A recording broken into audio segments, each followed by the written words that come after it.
Alors, cette vidéo vous présente l'environnement de travail de DriveSight. DriveSight est un logiciel de conception 2D très proche d'AutoCAD. Donc je vais vous présenter les outils, alors pas de manière exhaustive, mais vraiment vous montrer des ensembles d'outils pour que vous puissiez vous familiariser et localiser les outils. Alors, pour les personnes qui connaissent AutoCAD, cela vous permettra de prendre vos marques par rapport à ce logiciel. Alors, vous avez au centre donc votre fenêtre de dessin, donc c'est l'espace de conception. Donc dans cette fenêtre, vous dessinez à l'échelle 1 et vous choisissez l'unité dans laquelle vous dessinez. Donc ceci, je l'aborderai un peu plus tard dans d'autres vidéos.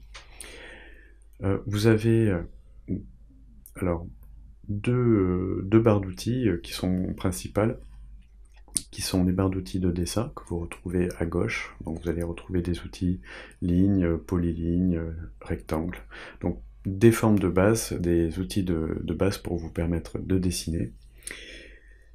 Et à droite, vous allez trouver des outils de modification, sachant que, comme dans AutoCAD, donc l'essentiel du travail se situe, voilà, on prend des outils de dessin et ensuite on vient les modifier avec les outils de modification. Vous allez trouver en haut la liste des calques. Donc DriveSight travaille également avec des calques. Donc vous avez le gestionnaire ici via cette icône-ci. C'est ce qui vous permet de rajouter des calques pour eh bien, organiser la structure de votre dessin.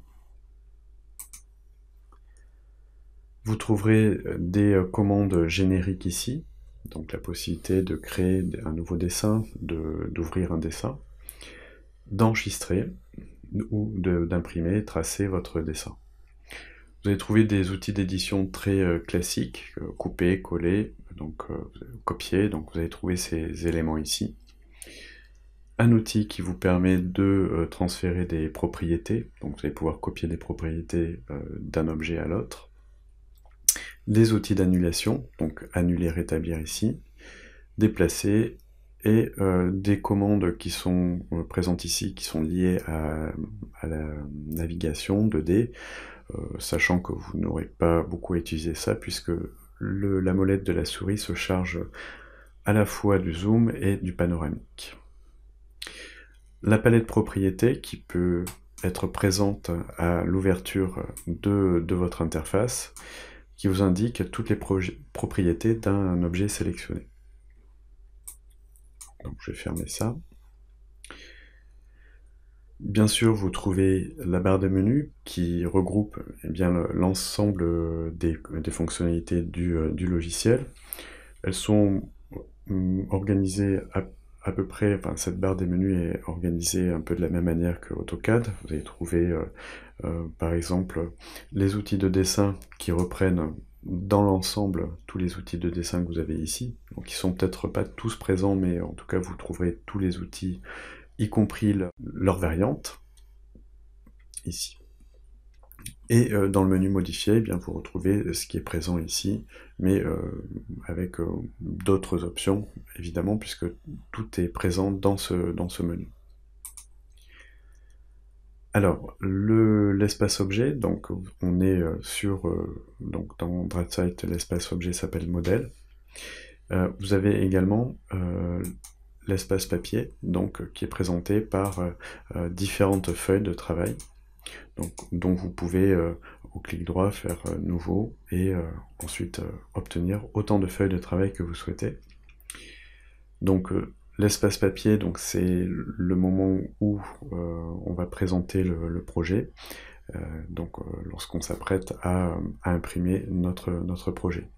Donc tout se passe, le dessin se passe dans le modèle, et une fois que le modèle est terminé, ou du moins avancé, vous pouvez passer sur une feuille de présentation pour ensuite imprimer. Donc ces notions-là, je les aborderai plus en détail dans d'autres vidéos. Alors, comme dans AutoCAD, vous allez trouver une fenêtre de commande. Donc cette fenêtre de commande est très utile si vous commencez avec un logiciel de CAO, puisque c'est elle qui va vous permettre, vous donner des indications, des procédures à suivre lorsque vous allez dessiner. Alors je prends pour exemple l'outil Polyligne.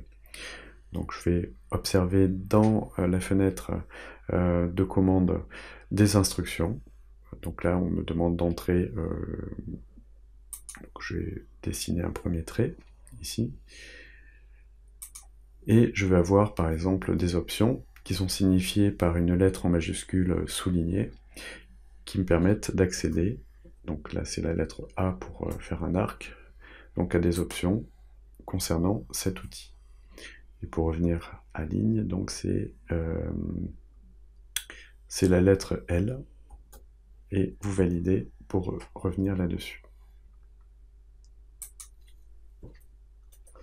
Donc la ligne des commandes est essentielle, donc c'est elle qui vous donne toutes ces instructions que je détaillerai dans d'autres vidéos. Ensuite, vous avez les aides au dessin, donc la possibilité d'afficher ou non une grille. Donc ce sont des boutons poussoirs. Donc vous avez la grille, vous avez l'aimantation à la grille. Donc vous voyez que c'est bleu lorsque c'est activé. Donc je vais pouvoir maintenant dessiner directement en m'accrochant sur cette grille pour dessiner plus précisément. Ensuite, vous trouvez le mode ortho. Donc le mode ortho vous permet de dessiner de manière orthogonale. Donc je prends une ligne, j'active le mode ortho. Donc ceci me permet de dessiner en angle droit automatiquement. Ensuite, vous allez trouver le mode polaire. Le mode polaire qui vous permet de dessiner alors aussi des angles droits, puisque vous avez des angles d'incrémentation qui sont réglés tous les 90 degrés. Alors, les angles d'incrémentation, c'est ce que vous trouvez dans les options en cliquant droit sur le bouton polaire. Et dans les paramètres, vous allez trouver la possibilité de changer ces angles ici. Et par exemple, vous pouvez choisir tous les 45 degrés, voire moins. Et vous allez obtenir ainsi des guides pour dessiner. Donc le guide, c'est une ligne blanche qui apparaît à 45. Donc là, visiblement, elle ne s'est pas mise en route. 45, donc là, je suis dans les options. Et en bas, vous avez la possibilité de valider. Voici. Donc ça vous permet de tracer précisément sur des angles bien définis. Alors ensuite, vous allez trouver ESnap, en fait, ce sont les points intéressants dans le dessin.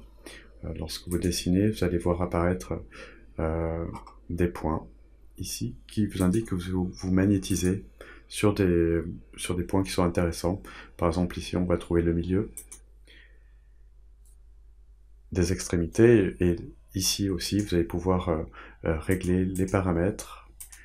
Alors, vous allez pouvoir régler les paramètres de magnétisme, donc au plus proche, à la fin, au début d'un segment, au milieu. Donc à vous de choisir ce qui vous intéresse, les accrochages qui vous intéressent pour vous faciliter le dessin.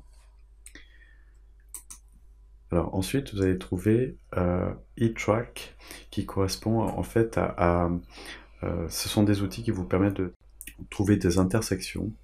Je vais prendre pour exemple ici, je voudrais commencer une ligne exactement par rapport à ce point-là et ce point-là, à l'intersection de ces deux points.